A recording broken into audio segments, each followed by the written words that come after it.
Well, guys, Bad Batch new episode dropped last night / this morning. For some of us, and let's react. Who's going first? I'll go first. I think it was a better filler episode. It felt like a filler until like the last 6 minutes of the episode. But I think it was a necessary filler.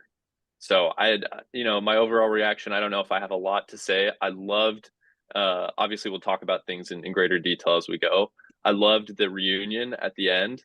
I think the reunion checked the boxes that, again, like we've talked about, live action Star Wars has not been able to capture, especially Omega being reunited with Wrecker and Hunter. But yeah, outside of that scene for me, we're freeing we have Omega playing chess or playing cards for the episode, and then we have save the space animals, and then the reunion. So again, it was a good episode. I liked the episode overall reaction, but those last 6 minutes definitely brought it home for me. Like the Last Jedi, save the animals part, right? yeah, save the horses, the space horses. Yeah. Hey, that's different.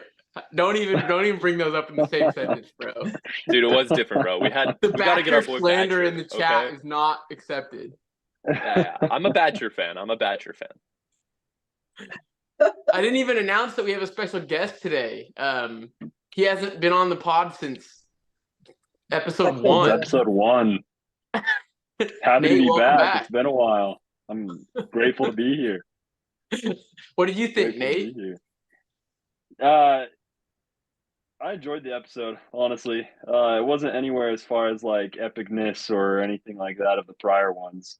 I don't think for me, but kind of like Jake said, it still moved the plot forward though. Like it had a lot of stuff that was like, they're just trying to get off this planet for most of the episode. But I feel like it wasn't a filler episode in the sense of some of the season 2 fillers where it's like, hey, I have this random side quest that you're going to have to go do to try to make money. And it's not going to do anything to like progress the story. So I liked it. I thought it was interesting how the boys are getting back together so quickly in the series. It's not something I would have expected going into the season 3. So I thought that was cool. Yeah, I mean, if you think about it, it's kind of crazy because we're on episode 4, right? And there's going to be 15 episodes, right? So we're already a good chunk of the way in the show, technically, even though it's only shown twice, like for 2 weeks already. And so it's like I'm actually happy that they're getting together so close, like so, I guess relatively shortly. Because we're going to see a lot more of them together. And that's what we've been wanting since episode 1 of season 1, right? We got them all together that one time. We're excited. We're hyped to see what they're going through. And then all of that stuff happens. Crosshair leaves. And then for the rest of that season, and then season 2, we get just the partial batch, right? Yeah. Everyone but Crosshair. And so it's good to see it. I mean, we're still going to get partial batch this season. Rip Tech, but I don't hear remorse in your voice. Right, I'll add tears in the post editing. Yeah. But I'm excited to see like how Crosshair's dynamic, because we already see like at the beginning of the episode he was kind of hesitant. He was like, I'm ready to leave Batcher. Like, we got our credits, like let's get going. I was about to shoot first and ask questions later, but I'll do things that Omega's doing, right? But he kind of starting to like grow more into like to be with Omega and kind of like be around her and kind of get used to her. And so I'm excited to see where that relationship he has with her kind of connects with Wrecker and Hunter, right? Yeah. Well, I really liked it. I agree. It was great. I just appreciated a good story. It's a piece of the story. And I think we weren't able to appreciate these kind of episodes in season 1 the way we do now because the story has gotten farther along. So when they were a season 1 episode, we were like, oh, like this isn't doing anything. But now, because there's so much weight in Crosshair and Omega's relationship, Omega getting back to Hunter and Wrecker, the fate of the cloning and all that stuff. Like, I feel like there's just so much more weight, and that's why we care about it more. So overall, I really liked it. In regards to the animal stuff, I kind of took the approach that like the animals or like Batcher kind of represents the clones still on Tantus. Omega keeps mentioning to Crosshair they need to go back and save them, and Crosshair is like, absolutely not.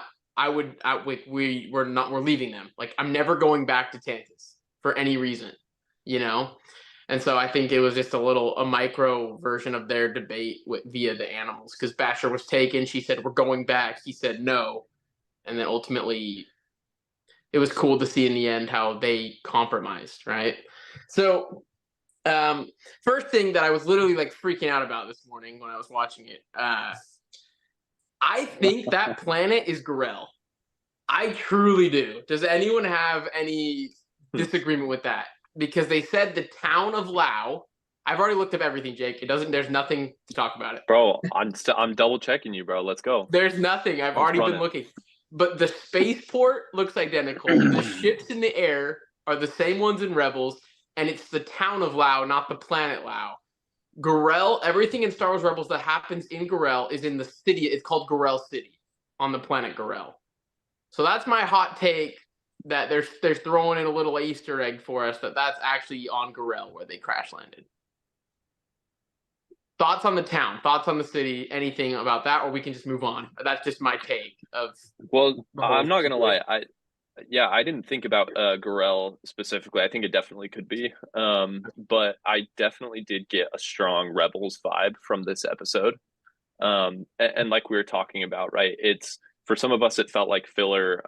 You brought up the aspect of, them foreshadowing a lot of, the clones are in the cages. The clones are like Batcher, right? And they need to save all the clones, whatever, right?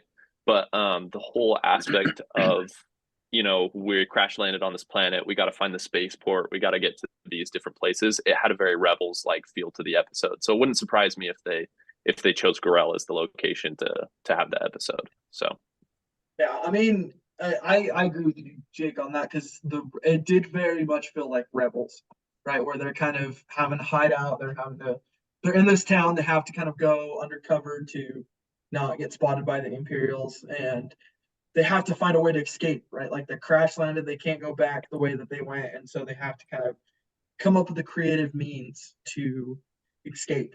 And it was kind of cool because like the Imperial officer that they end up meeting up with, he's a lot different than any of the Imperial officers that we are used to, right?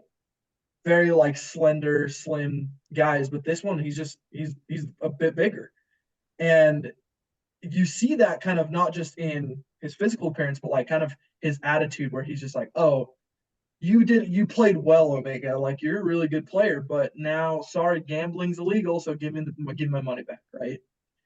And so it's like he's almost just so corrupt that it's like it's filled him up to the point where he can just get away with anything. He's like, you know what? I think I know, like, I know who you guys are, but I'm gonna play it in a way where I'm gonna be able to like scam you guys.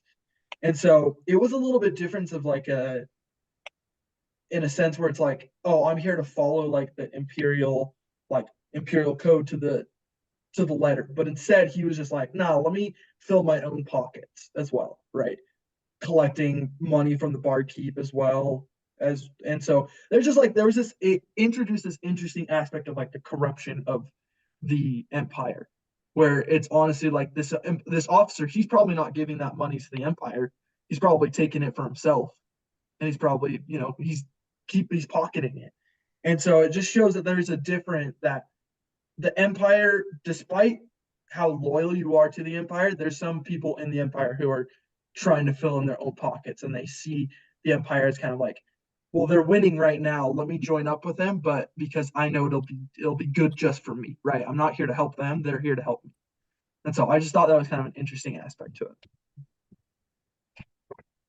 Yeah, that could speak to the strength of the reach of the Empire in wherever that planet is, like how strong is their arm there? How close is it to the centralized power of things? Like, because it seems like that guy, I think they said he was a captain. and he was the guy, like he was the guy over that area. So to your point, Lucas, I think it's interesting, and that might speak to, they don't have like an admiral nearby, they don't have a general nearby keeping tabs on him. So he's kind of, his own agenda is able to, he has that space, to implement his own agenda, which, he'd let him go. So I wonder if we probably won't see that planet again. I don't know, we might, but I mean, he's gone. But I Yeah. wonder if the reach to that planet might be tightened because of that. Yeah. Well, the only other huge thing to talk about, we've kind of already walked through what happens. They escape through, they crash land, earn some money, and then make their escape. When then that big last couple minutes where Omega's reunited with Hunter and Wrecker, and part of me when she was like, because Jake brought up the whole reuniting aspect that animation always kills and then live action just can't get right. I was having a hard time picking up on that because I was so worried that Crosshair was just gonna like leave in the ship because he didn't come out with her. And so I was like, oh shoot, like what's gonna happen now? But it ultimately turned out the way I hoped it would, and I'm excited to see these next few episodes where they're regaining trust of each other. So, any last thoughts on these last couple minutes before we give our scores and move on? I mean, I really like just the tearful like reunion with Omega. That was the cool thing because even though I was like Tech was always the one that's kind of like, stone cold, no emotions, but the rest of them showed emotions, right? And it was cool to see how much we were reassuring her. It's almost like a genuine conversation, right? Like she goes and hugs Wrecker and goes and hugs Hunter, and she just has this real conversation where it's like, I missed you guys. And he's like, we never stopped looking for you. He's like, all of these months have gone by, but we have been doing everything tirelessly to make sure that we can find you. And it just felt real. It just felt genuine. And so you could feel that in that conversation. And I thought that was great. It just killed it. Yeah, I think I agree. I loved how, she came off the ship, ran right over to Wrecker, gave him a big hug. Same with Hunter, right? And then actually like I was wondering if there would be at least more of an acceptance from Hunter and Wrecker when Crosshair showed up, right? Like now, okay, Crosshair showed up with Omega. Are they friends again? Are they not friends again? And I'm pretty sure the last time that they've actually seen Crosshair, Hunter and Wrecker, the last time they've seen Crosshair was the end of season 1 on Camino when he's still with the Empire. So it's been a long time since they've seen him. He's still hunting them down, or he was hunting them down at that point, right? And so obviously there's going to be some tension there, and I was happy that we got that tension. Again, kind of a cliffhanger going into the next episode, but obviously I'm hooked and I'll watch that. And I think the only other call I had from that scene when they flew down to the planet, I was getting like mad Skyrim vibes. Again, Jason and Nate, you guys got to play Skyrim, but the like moons in the background, the planets in the background or whatever, it just looked like it was something straight out of Skyrim. So again, I love when Star Wars goes very creative when they give us a new planet, a new location. Because again, we fall in love with the galaxy itself and being transported there. So I thought that was awesome. I can give a little bit. I think you guys have touched on pretty much everything I had from the reunion. The one other thing I had with this episode is that it just spoke to me of Omega's character development. It's been pretty cool to see. Like, honestly, first while of the show, she just annoyed me so much. But it's cool to see how she's matured, but at the same time, she's still this innocent little kid who, is asking Crosshair mid trying to get what's the dog's name? Batcher, I think, right? Batcher, yeah. Yeah, mid trying to get Batcher back, she's like, should we save all the rest of these animals too? He's like, don't push it, right? So I don't know. Maybe Jason doesn't remember that. You're giving me a crazy look. But I just think it's cool. She's contributing, but it still shows she's this little kid. And so I don't know. I like her development so far as well. Well, let me Jason add to that, thinks I'm Nate. crazy. No. I actually completely agree with that because I just thought it was funny because you brought up the Last Jedi reference, but Crosshair made that not a real reference because he didn't Yeah. want to save the animals. Yeah, yeah. Mhm. No, exactly. And then the whole like letting the animals go was just a diversion, right? It was just to like help Yeah. them get out of there. So I don't mean like that specific, like save the animals, but just in general, you can see hints of those things. Yeah, and I'll add on to that too a little bit with Crosshair wanted to fight because that's what makes him different, right? That's Yeah, what makes him special. Tech was smart, Hunter has senses, Wrecker strong. He is a dead shot, right? And you actually notice actually in both the last two episodes, he misses a couple times and yeah, it pisses him off. I don't yeah. know if Yeah. either any of y'all caught that. He's And so got it was Yeah. that cool hand to see it thing again. he's dealing Yeah, because with. of his hand thing. He's like kind of lost his shot. And so Yeah, it was cool to see her compromise and understand, hey, like he's good at this. Let's let him, carry some of the load instead of just trying to negotiate everything, right? Because yeah, she's trying to toe the line of bribery and theft like constantly, right? And he's just like, yeah, we need to mow these people down. And if you, I can't help you if you don't let me do that because I have no other skills. Right. So And yeah, he says that. He goes, my talents are being wasted. yeah, yeah, yep, Makes that yeah, comment. And it's that like that it totally just goes into it because you're like, yeah, he's like, I'm not here to like I can shoot first, I'll ask questions later. Like that's what I'm good at.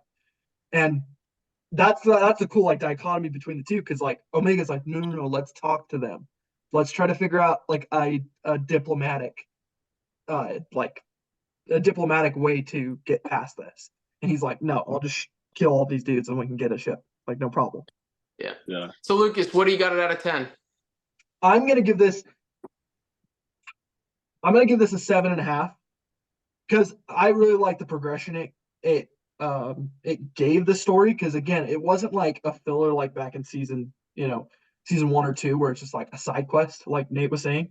But it was like, okay, they crash landed. They had to figure out how to get to Hunter and Wrecker, and they're trying to rendezvous with them. So they have to do what they have to do. So I really like that in that aspect. I just felt like it was a little slow on some of the aspects, like some of the story aspects. So that's why I don't give it like a full like an 8. But yeah, 7.5 for me. I can go Jake? next. Oh, Jake? Either one. Yeah. I think for this episode, I would probably go a little bit lower. Part of me because there's no crazy reveal. I'm thinking like 6.5, maybe 7. I think the reunion in the end definitely bumps it to a 7 for me. So I'd go 7 out of 10 total.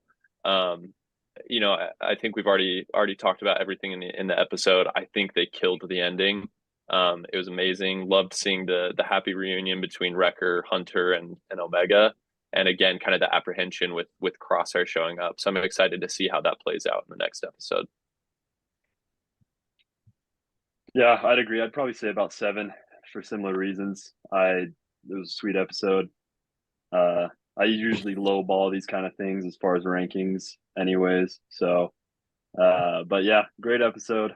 Not anything to like. It's not the episode I'm going to go back and watch after the season's over. If I just want to watch an episode, but it's still a good one, progresses and has some cool stuff. Yeah, I'm gonna go 7.5, and pretty much agree with everything said. Other than I'll add that like this episode also had some fire songs in it, fire soundtrack, which we didn't talk about. So I'll add that. But yeah, 7.5. Great progression. And if I'm picking a single episode to watch out of Bad Batch, I'd agree with you, Nate. But like I don't Yeah, remember the last time I sat down and watched 20 minutes of TV. And just like picked one episode. Usually it's just like sitting in the background and just playing, right? I pick like an arc or something. So yeah. I definitely will rewatch this season. In the first 4 episodes, I've Oh already yeah. like it's already been locked in as a rewatchable season. So, Yeah. but all right, well, catch us next week for the next episode. But thanks, guys. Okay, see you boys. Bye. Alrighty, welcome back everyone to another Bad Batch reaction for episode 4, I believe. So 5. Yes. So starting off this episode, I mean, just kind of like for me at least, I love this episode so much because the end of episode 4 kind of gave us that like cliffhanger of like, what is this reaction between Crosshair and Hunter and Wrecker? Like, how are their interactions going to be? And so that was my kind of thoughts at the beginning. I'm like, what is going to go on? Like, are we going to see a lot of fighting? Are we going to see kind of a lot of cold shoulders? Are we going to see kind of these weird, like, awkward silences between the two? Like, I don't know. I was excited to see what was going to go on. So kind of going based off that, did you guys have any of the same thoughts, or what did you think was going to happen kind of before we jump right into it? I really thought that they were gonna have more conversation between Crosshair and Hunter. However, it was enough to where I'm excited to see where they're next.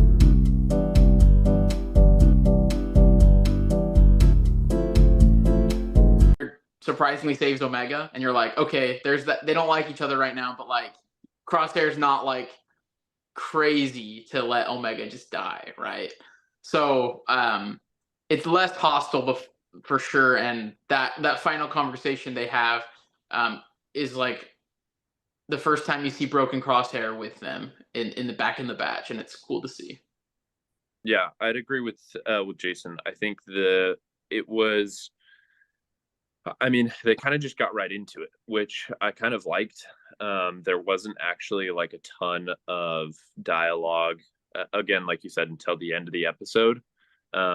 We kind of are left with this cliffhanger from episode 4 where you're like, okay, Crosshair's back. There's kind of a little bit of a standoff between Wrecker and Hunter and Crosshair, but they don't really explain it. They kind of just jump right in, and it's like, okay, they take Crosshair back to the planet with them. I don't know the name of that planet, but he's kind of just back, right? They give him his gun back. Obviously, Crosshair's kind of like training. He has some intel on like the Empire, but I felt like they kind of glanced over the fact that, okay, like Crosshair's back, and they had all these kind of like pent up emotions that kind of kept on coming up from these kind of altercations that they had between Hunter and Crosshair for the past 2 seasons. But obviously they're kind of just pushing those feelings aside, and nothing really comes to the front until they actually speak to each other at the end. There's a lot of like observing, right? Like Crosshair's kind of watching Hunter. Hunter and Wrecker are both obviously watching Crosshair, but there's not really a big breaking point until the end of the episode. So Yeah, I really liked I honestly kind of like that standoffish, because it wouldn't have made any sense if they just take him in and all of a sudden things are kind of good, right? I liked, and especially we've seen kind of Hunter at the beginning of this season kind of always kind of be the cautious one, right? The one that's kind of like being methodical. He's being the tech kind of aspect. And you kind of see Hunter kind of taking more of this role of like as the reasoning behind everything. And I actually really love that conversation that him and Omega were having when he was like shooting and training. And he's just like, well, the best thing about being a sniper, or one of the things about being a sniper, isn't just about looking at the scope. It's to realize that the people watching you, right? And you see like them too, just up on the ridge. And Hunter, has the line where he's just like, I just don't know if we should have given back his gun. Like, I'm skeptical about it. And then Wrecker's just like, if the kid trusts her, then I trust her, right? And so again, it's like Wrecker's just kind of acting as a kind of like a voice of reason between the two, right? He's kind of the level-headed one, and the one to kind of bring Hunter back down to earth. And I've really enjoyed that. And yeah, the dialogue between Hunter and Crosshair has been very minimal, but I think it was for a good reason, right? It was to kind of show that there's somewhere to progress. They started off not really talking to each other, kind of exchanging glances at all. Hunter is observing while Crosshair is just trying to, figure his life out now with the Bad Batch. And then but yeah, I think it like the whole premise of the episode was super cool with that. And I really like that they touched on that.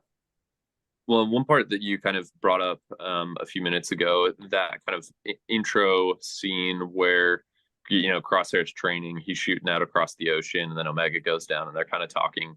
I liked that scene a lot because that's kind of what we've seen be Omega's relationship with the rest of the Bad Batch for the past 2 seasons, right?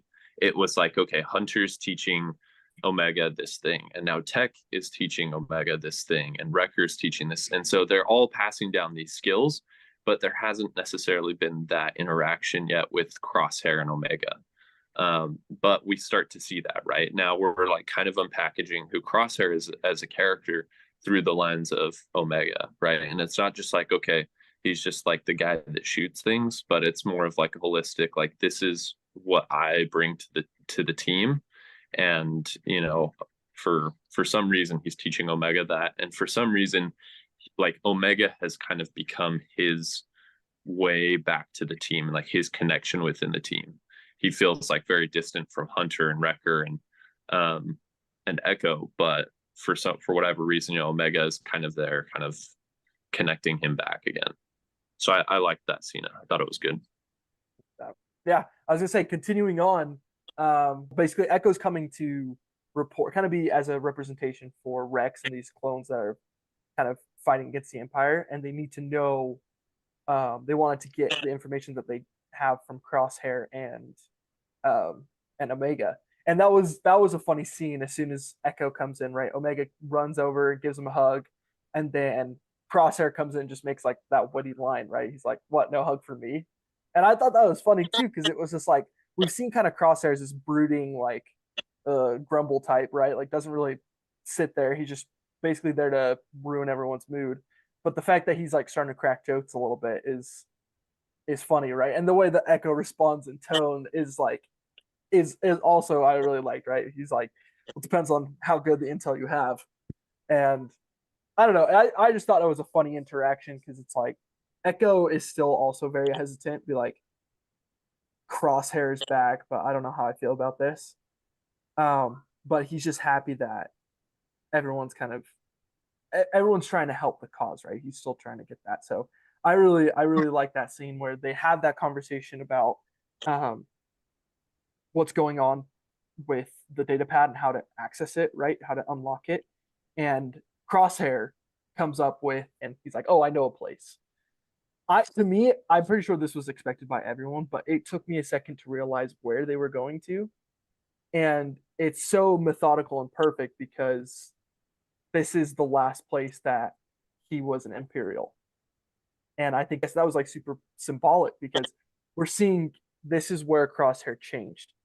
And this is where he became the man he is now. And they're going back to kind of revisit it. And so everyone's kind of shifty and dodgy with Crosshair at that point, and especially Hunter. So what do you guys think about that? What did you think about them arriving to the planet and kind of the whole interactions with them being on the planet? Or if you guys have anything to say for that too. Well, it was definitely arguably, the best episode of last season. That's was on that planet where Crosshair comes full circle, and so it also actually was a year ago today that they released that episode on season 2. So very cool to see that they back to the same planet in 2 episodes premiering a year apart.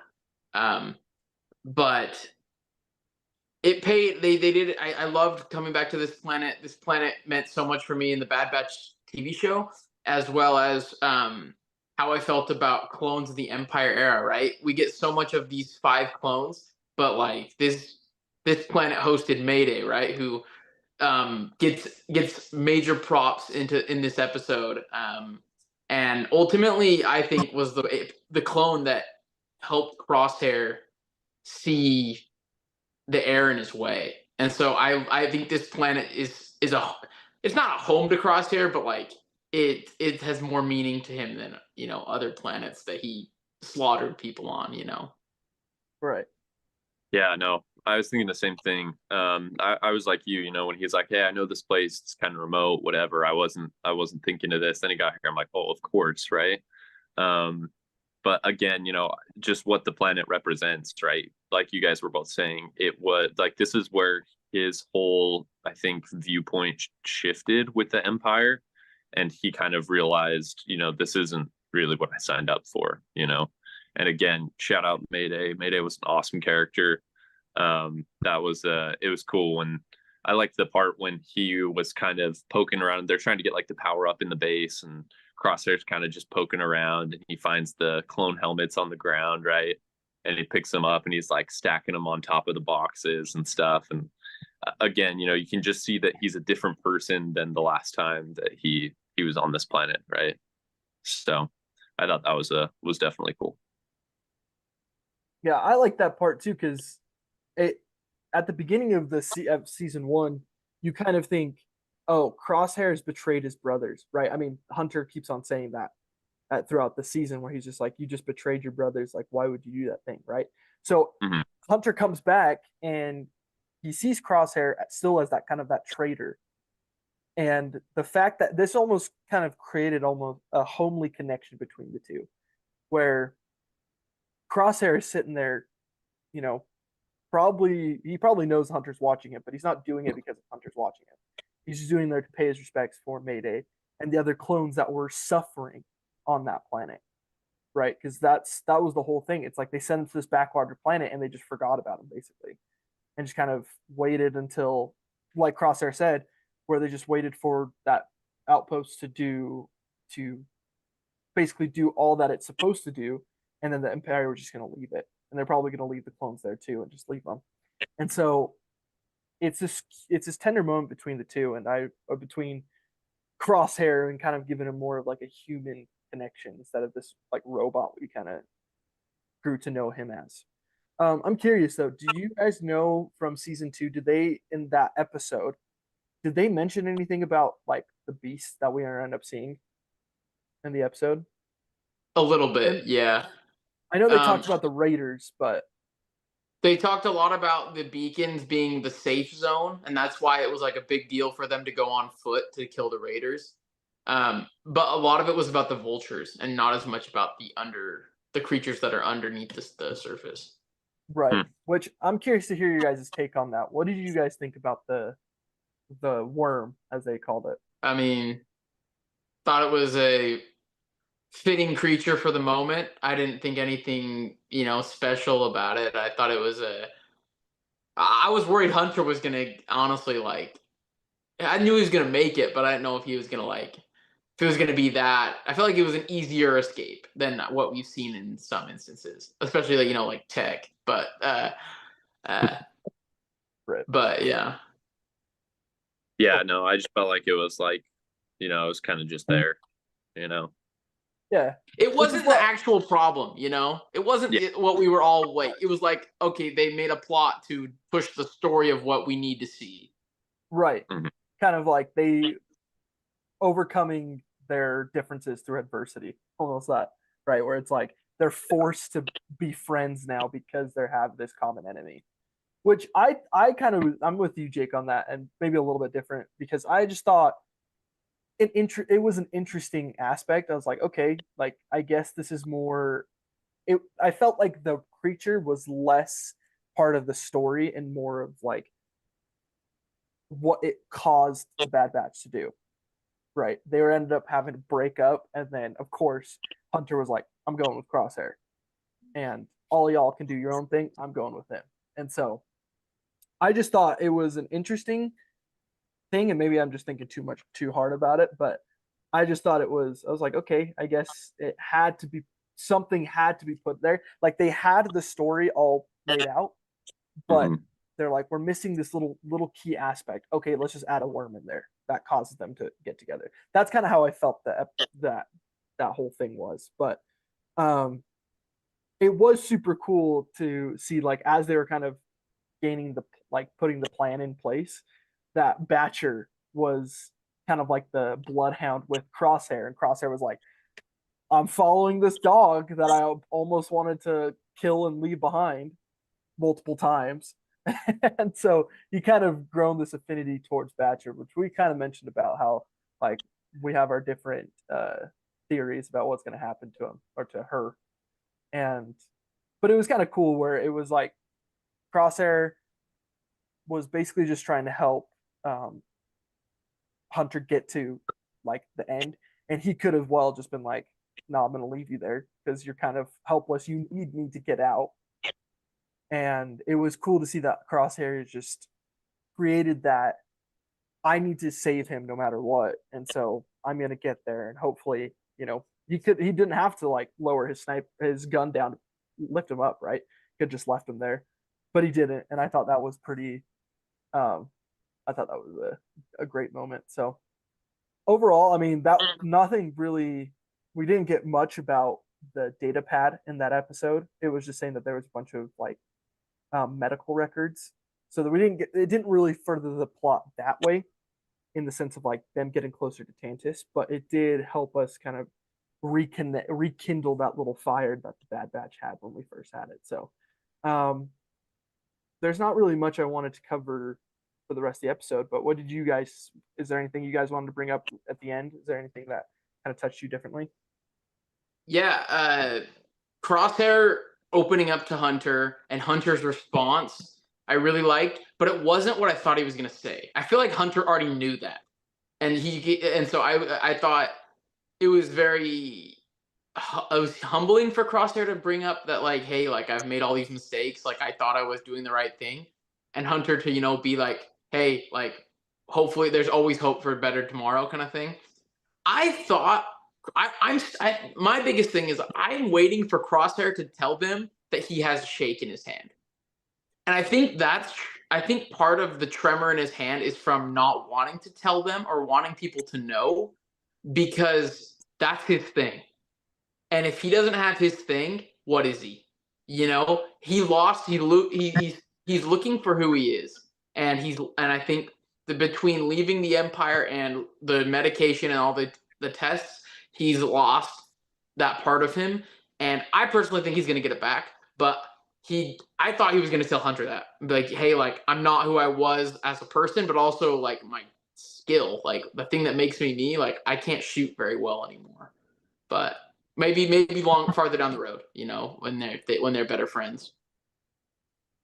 Yeah, no, I think you hit it right on. I think the aspects of the show, it's like this episode, did it really, like, was the purpose of this episode, let's tell the story of how they're getting back to Tantus and freeing the clones and all of that. It's like that kind of felt like a subplot to the episode. And like the main purpose of this episode again was to kind of break the ice, if you will, on this relationship between Crosshair and the Bad Batch again, right? Like I loved seeing Crosshair back in his armor from Clone Wars, right? He's got the classic black and red Bad Batch armor, which was cool.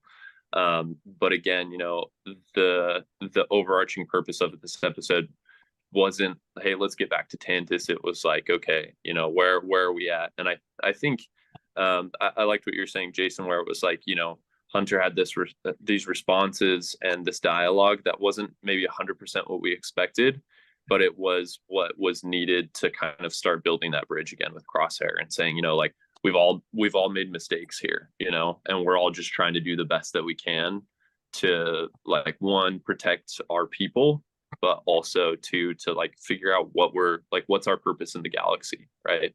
We've seen that the clones have kind of fulfilled their purpose, right, according to the Empire, and so now what's next, and yeah, I think that there's definitely there's going to be more episodes to come about Tantus and about figuring out where the clones go, but that's kind of my overall vibe with this episode and with this season is like, okay, where are the clones going to be when it's all over? Because this is like the official end of the Clone Wars for the clones. It's not just, yeah, the war's over, but it's like, where do our boys end up? Where are they going? Yeah, no, agreed. I think the conversation with Hunter and Crosshair left a little bit more to be desired. But I think that they're just waiting probably for more development between the two. And I think that's going to be an interesting aspect. But overall, I actually really like this episode. So why don't we just jump right into our ratings, and starting with you, Jake, what do you rate this episode? Yeah, good question. I'd probably go with the safe 7 out of 10. Again, I can't say it was necessarily my favorite episode, but I do love the fact that we're getting back to kind of a classic Bad Batch. We have Crosshair back with the boys. Again, do I want to see some more action besides, hey, we're just fighting this like snow worm thing and we're on a snowy planet? Like, yeah, it would be awesome to see more, but I do understand like the emotional significance of the episode and kind of the reconnection between Hunter and Wrecker and the kind of larger Bad Batch that needed to take place. So overall, I liked the episode. I think there's probably better ones on the way, but it was a solid 7 out of 10. Yeah, I'm gonna go a little higher than Jake. I'm gonna go 7.25, just because great music moments, great heart wrenching tech mentions. Oh, yeah. Echo's in it, so Echo coming back, give that a little boost. Um, and then the whole plot push, it's not. I get the part where you're fighting a random beast, but I wouldn't call it filler, just because of what the real purpose of the episode was, and it's going in the direction that I know is going to rip my heart out, and so I know, like, I love that aspect, but also like the standalone episode as itself was awesome. Like, I really liked it, and on top of it, it's the same planet from one of my favorite episodes from season 2, and so that weight from that episode carrying to this moment where Crosshair's a new man. Yeah, it's not the best, it's not gonna be the best, but it was solid. So 7.25 for me. Nice. And okay, to round it up, I'm going to give it an 8 out of 10. I think this was just an fact of just emotional investment that I have in the Bad Batch, and especially with Crosshair, because I was like, I feel like whenever I play some sort of video games, I'm always a sniper, so I have that connection with Crosshair, and I was like, that first episode in season 1 where he just kind of just leaves, I was devastated. I was like, are you kidding me? I was like, this is gonna be my favorite character, and all of a sudden he's gone, and he's evil, and so I'm like, okay, great.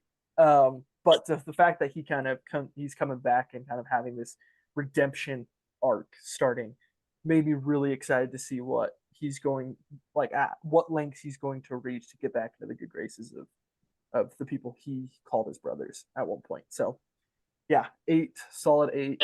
I loved it, and it yeah, excited to see more. So thanks for joining me on this reaction, and we hope to see you guys in the next one.